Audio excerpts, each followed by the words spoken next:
ತಮಿಳು ನಟ ಕಮಲ್ ಹಾಸನ್ ಕನ್ನಡಿಗರನ್ನ ಕೆಣಕಿ ವಿವಾದದ ಕಿಚ್ಚನ್ನ ಹೊತ್ತಿಸಿದ್ದಾರೆ.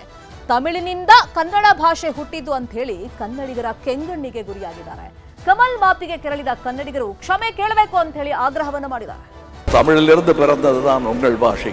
தமிழிலிருந்து பிறந்ததுதான் உங்கள் பாஷை. ತಮಿಳಿನಿಂದ ಕನ್ನಡ ಭಾಷೆ ಹುಟ್ಟಿದ್ದು. ಕಮಲ್ ಹಾಸನ್ ವಿವಾದ, ಆಕ್ರೋಶ. ಸಾವಿರಾರು ವರ್ಷಗಳ ಭವ್ಯ ಇತಿಹಾಸ ಹೊಂದಿರುವ ಶ್ರೀಮಂತ ಭಾಷೆ ಕನ್ನಡ. ಕನ್ನಡ ಕೋಟ್ಯಾಂತರ ಜನರ ಜೀವನಾಡಿಯಾಗಿದೆ. ಸದ್ಯ ಇದೇ ಕನ್ನಡಕ್ಕೆ ನಟ ಕಮಲ್ ಹಾಸನ್ ಅವಮಾನಿಸಿದ್ದಾರೆ. ಕಮಲ್ ಹಾಸನ್ರ ಥಗ್ ಲೈಫ್ ಅನ್ನೋ ತಮಿಳು ಸಿನಿಮಾದ ಪ್ರಚಾರ ಜೋರಾಗಿದೆ. ಕಮಲ್ ಹಾಸನ್ ಸಿನಿಮಾ ಅಂದ್ರೆ ತಮಿಳುನಾಡು ಮಾತ್ರವಲ್ಲ, ಕರ್ನಾಟಕದಲ್ಲೂ ರಿಲೀಸ್ ಆಗುತ್ತೆ.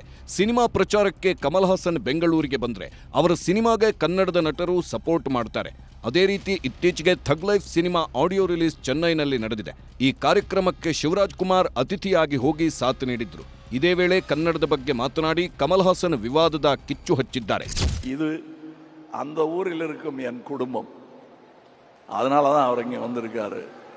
அதனால தான் நான் பேச்சை ஆரம்பிக்கும் பொழுது நான் உயிரே உறவே தமிழே என்று ஆரம்பித்தேன். அதில் தமிழிலிருந்து பிறந்தது தான் உங்கள் பாஷையும், அதனால் நீங்களும் அதில் உட்படுவீர்கள். ಕಾರ್ಯಕ್ರಮದಲ್ಲಿ ಶಿವಣ್ಣನ ಎದುರೇ ಡಾಕ್ಟರ್ ರಾಜ್ಕುಮಾರ್ ಬಗ್ಗೆ ತಮಗಿರುವ ಗೌರವ ಹಂಚಿಕೊಂಡಿದ್ದ ಕಮಲ್ ಹಾಸನ್ ನಿಮ್ಮ ಕನ್ನಡ ಹುಟ್ಟಿದ್ದು ತಮಿಳಿನಿಂದ ಎಂದಿದ್ದಾರೆ. ಕನ್ನಡಿಗರ ಪ್ರೀತಿ ಗೌರವಕ್ಕೆ ವಂದಿಸುತ್ತಲೇ ನಿಮ್ಮ ಕನ್ನಡ ನಮ್ಮಿಂದ ಬಂದಿದ್ದು ಎಂದಿದ್ದಾರೆ. தமிழிலிருந்து பிறந்ததுதான் உங்கள் பாஷையும். தமிழிலிருந்து பிறந்ததுதான் உங்கள் பாஷையும். ಇನ್ನು ಕಮಲ್ ಹಾಸನ್ ಉದ್ದಟತನದ ಮಾತಿಗೆ ಕನ್ನಡಿಗರು ಆಕ್ರೋಶ ಹೊರಹಾಕ್ತಿದ್ದಾರೆ. ಕನ್ನಡ ತಮಿಳಿನಿಂದ ಬಂದಿಲ್ಲ, ತಮಿಳಿಗಿಂತ ಕನ್ನಡ ಭಾಷೆಯೇ ಪುರಾತನವಾದದ್ದು ಅಂತ ಟಾಂಗ್ ಕೊಟ್ಟಿದ್ದಾರೆ. ಇವತ್ತು ಪ್ರಮೋಷನ್ಗಾಗಿ ಬೆಂಗಳೂರಿಗೆ ಬಂದಿದ್ದ ಕಮಲ್ ಹಾಸನ್ಗೆ ತಕ್ಕ ಪಾಠ ಕಲಿಸಬೇಕು ಅಂತ ಕರವೇ ಕಾರ್ಯಕರ್ತರು ಸಜ್ಜಾಗಿದ್ರು. ಕಾರ್ಯಕ್ರಮದ ಸ್ಥಳಕ್ಕೆ ಬಂದು ಮುತ್ತಿಗೆ ಹಾಕುವುದಕ್ಕೆ ಮುಂದಾಗಿದ್ರು. ಅಷ್ಟರಲ್ಲಾಗಲೇ ಕಾರ್ಯಕ್ರಮ ಮುಗಿದು ಹೋಗಿತ್ತು. ಕರ್ನಾಟಕದಲ್ಲಿ ಸಂಪಾದನೆ ಬೇಕು, ನಿಮಗೆ ಸಿನಿಮಾ ಓಡಿಸ್ಬೇಕು. ಕರ್ನಾಟಕದಲ್ಲಿ ಕನ್ನಡಿಗರ ಬಗ್ಗೆ, ಕನ್ನಡದ ಬಗ್ಗೆ ಅವಹೇಳನೆಯನ್ನು ಮಾಡ್ತಾ ಇದ್ದೀರಾ. ಇವತ್ತು ಇಬ್ಬೂಸ್ ಕಲ್ಯಾಣ ಮಂಟಪದಲ್ಲಿ ಕಗ್ಗು ಸಿನಿಮಾ ಪ್ರಚಾರಕ್ಕೆ ಬಂದಾವಾಗ ನಿಮಗೆ ಮಷಿಯನ್ನು ಬಡಲಿಕ್ಕೆ ಕರ್ನಾಟಕ ರಕ್ಷಣಾ ವೇದಿಕೆ ಸಿದ್ಧವಾಗಿ ಬರುವುದರ ಮುಂಚೆ ನೀವು ಇಲ್ಲಿಂದ ಕಾಲ್ಕಿದ್ದೀರಾ. ಎಚ್ಚರಿಕೆಯನ್ನು ಕೊಡ್ತಿದ್ದೀವಿ. ಕನ್ನಡಿಗರ ಬಗ್ಗೆ, ಕನ್ನಡದ ಬಗ್ಗೆ ಮಾತಾಡಿದರೆ ನಿಮ್ಮ ವಿರುದ್ಧ ತೀವ್ರವಾದ ಹೋರಾಟ ಮತ್ತು ನಿಮ್ಮ ಸಿನಿಮಾವನ್ನು ಕರ್ನಾಟಕದಿಂದ ಬ್ಯಾನ್ ಮಾಡಬೇಕಾಗತ್ತೆ ಅನ್ನುವಂಥ ಎಚ್ಚರಿಕೆಯನ್ನು ಕೊಡ್ತಾ ಇದ್ದೀವಿ.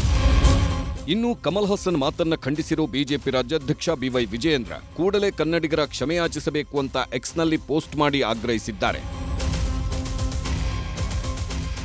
ಕಲಾವಿದರಿಗೆ ಪ್ರತಿಯೊಂದು ಭಾಷೆಯನ್ನ ಗೌರವಿಸುವ ಸಂಸ್ಕಾರ ಇರಬೇಕು.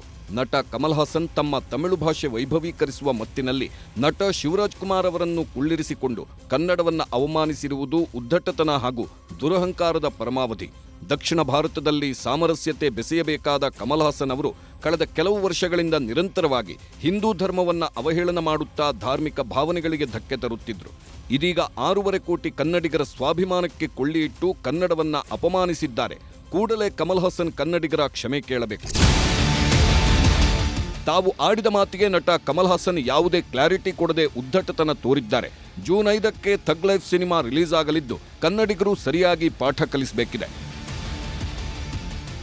Satish Kanakpura, film bureau, news 18.